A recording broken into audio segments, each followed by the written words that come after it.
परमेश्वरका दैनिक वचनहरू।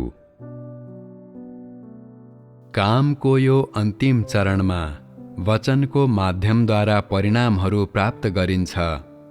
वचनको माध्यमबाट मानिसले धेरैवटा रहस्यहरू र परमेश्वरले विगतका पुस्ताहरूमा गर्नुभएको कामलाई बुझ्न सक्छ। वचनद्वारा मानिसले पवित्र आत्माबाट ज्ञान प्राप्त गर्दछ। वचनद्वारा नै मानिसले विगतका पुस्ताहरूले कहिल्यै बुझ्न नसकेका रहस्यहरू साथै विगत समयका अगमवक्ता र प्रेरितहरूका कामहरूलाई र उनीहरूले काम गरेका सिद्धान्तहरूलाई बुझ्न सक्दछ। वचनद्वारा मानिसले स्वयं परमेश्वरको स्वभावलाई साथै मानिसको विद्रोहीपन र विरोधलाई बुझ्न सक्छ, साथै उसको आफ्नै सारलाई पनि बुझ्न सक्छ। कामका यी चरणहरू र बोलिएका सबै वचनहरूद्वारा मानिसले आत्माको काम, देहधारी परमेश्वरको शरीरले गर्ने काम र अझ त्योभन्दा बढी उहाँको सम्पूर्ण स्वभावको बारेमा जान्दछ। परमेश्वरको 6000 वर्षभन्दा धेरै समयको व्यवस्थापनको काम सम्बन्धी तेरो ज्ञान पनि वचनको माध्यमबाट नै प्राप्त भएको थियो। के तेरा पहिलेका धारणाहरू र तिनलाई पन्छाउने कार्यमा तैँले पाएको सफलता पनि वचनबाटै प्राप्त भएको होइन?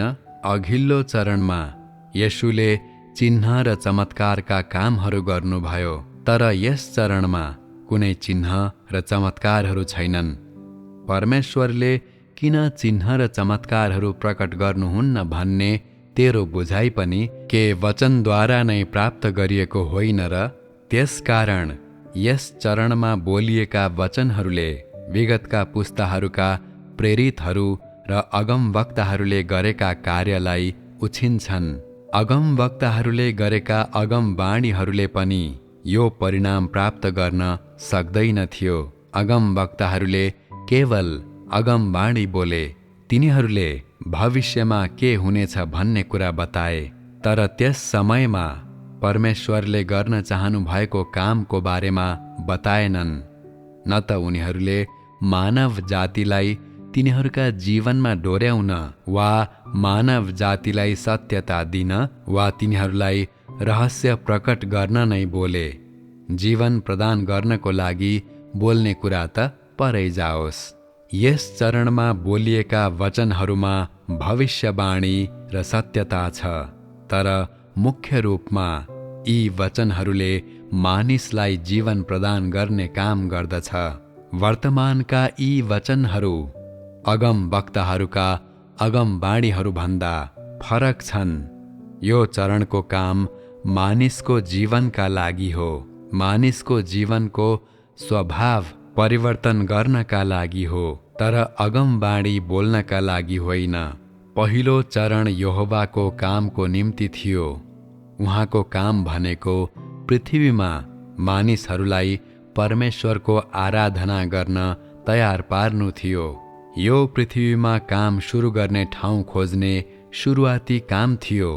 त्यसबेला यहोवाले इस्राएलीहरूलाई शबात पालन गर्न, तिनीहरूका आमा बाबुको आदर गर्न र एक अर्कासित मिलेर जीवन बिताउन सिकाउनु भयो, किनभने त्यस समयका मानिसहरूले मानिस कुन कुराले बनेको छ भनी बुझेका थिएनन्, न त तिनीहरूले यस पृथ्वीमा कसरी जिउने भनी बुझेका नै थिए। कामको पहिलो चरणमा उहाँले मानव जातिलाई तिनीहरूका जीवन जिउन मार्गनिर्देशन गर्नु आवश्यक थियो। यहोवाले उनीहरूलाई भन्नुभएका सबै कुरा अघिबाट मानव जातिलाई थाहा थिएन वा तिनीहरूको स्वामित्वमा थिएन। त्यसबेला परमेश्वरले अगमवाणीहरू बोल्न धेरैजना अगमवक्ताहरू खडा गर्नुभयो र तिनीहरूले ती सबै यहोवाको निर्देशनमा गरे। यो परमेश्वरको कामको एउटा भाग मात्र थियो। पहिलो चरणमा परमेश्वर देह बन्नु भएन, यसैले उहाँले सबै कुल र जातिहरूलाई अगमवक्ताहरूद्वारा निर्देशन दिनुभयो।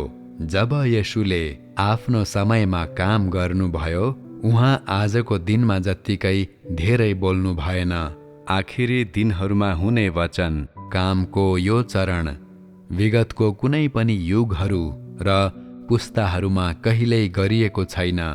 यशाया, दानियल र यूहन्नाले धेरै अगमबाणीहरू बोलेका भए तापनि तिनीहरूका अगमबाणीहरू अहिले बोलिएका वचनहरूभन्दा बिल्कुलै फरक थिए। तिनीहरूले जे बोले ती अगमबाणीहरू मात्र थिए, तर अहिले बोलिएका वचनहरू त्यस्ता होइनन्। यदि मैले अहिले बोलेका सबै कुरालाई अगमबाणीमा परिणत गरेँ भने के तिमीहरू त्यसलाई बुझ्न सक्नेछौ? मैले बोलेको कुरा म गएपछि हुने कुराहरू हुन् भन्ने मानिलिने हो भने तैँले त्यो कसरी बुझ्न सक्नेछस्?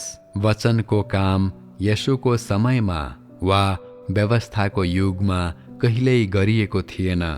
सायद कतिले भन्नेछन् के यहोवाले पनि उहाँको कामको समयमा वचनहरू बोल्नु भएन र? के येशूले काम गरिरहनु भएको बेला रोग निको पार्ने, भूतहरू निकाल्ने र चिन्ह र चमत्कारका कामहरू गर्ने बाहेक वचनहरू पनि बोल्नु भएन र? बोलिएका कुराहरूका बीचमा भिन्नता हुन्छन्। यहोवाले बोल्नुभएका वचनहरूको सार के थियो? उहाँले मानव जातिलाई पृथ्वीमा आफ्नो जीवन बिताउन मात्र डोर्याउँदै हुनुहुन्थ्यो, जसले जीवनका आत्मिक विषयहरूलाई छोएन। जब यहोवाले बोल्नुभयो, सबै ठाउँका मानिसहरूलाई निर्देशन दिनलाई बोल्नुभयो भनी किन भनिएको छ? निर्देशन शब्दको अर्थ स्पष्ट रूपमा भन्नु र सिधा आदेश दिनु भन्ने हुन्छ। उहाँले मानिसलाई जीवन मात्र दिनु भएन, उहाँले दृष्टान्तहरूको माध्यमद्वारा होइन, बरु मानिसलाई हातले समात्नुभयो र उहाँलाई आदर गर्न सिकाउनु भयो। यहोवाले इस्राएलमा गर्नुभएको काम मानिसको निराकरण गर्न वा उसलाई अनुशासनमा राख्न वा न्याय र दण्ड दिनका निम्ति थिएन, त्यो मानिसलाई डोर्याउनका निम्ति थियो। यहोवाले मोशालाई तिनका आफ्ना मानिसहरूलाई उजाड स्थानमा मन्ना बटुल्न लगाउनु भनी आज्ञा दिनुभयो। प्रत्येक बिहान सूर्योदय हुनुभन्दा अघि उनीहरूले त्यो दिनलाई पुग्ने जति मन्ना बटुल्नु पर्थ्यो। मन्ना भोलिको दिनसम्म राख्न सकिँदैनथ्यो, किनकि त्यो कुहिहाल्थ्यो। उहाँले मानिसहरूलाई भाषण दिनु भएन वा तिनीहरूको प्रकृति प्रकट गरिदिनु भएन, न त उहाँले तिनीहरूका विचार र सोचाइहरूलाई नै खुलासा गरिदिनु भयो। उहाँले मानिसहरूलाई परिवर्तन गर्नु भएन, बरु उनीहरूको जीवन अघि बढाउन मार्ग निर्देशन दिनुभयो। त्यस समयका मानिसहरू केही नबुझ्ने र केही आधारभूत व्यावहारिक गतिविधिहरू गर्न नसक्ने बालबालिकाहरू जस्ता थिए। त्यसैले यहोवाले भिडहरूलाई डोर्याउन व्यवस्थाहरू मात्र घोषणा गर्नुभयो।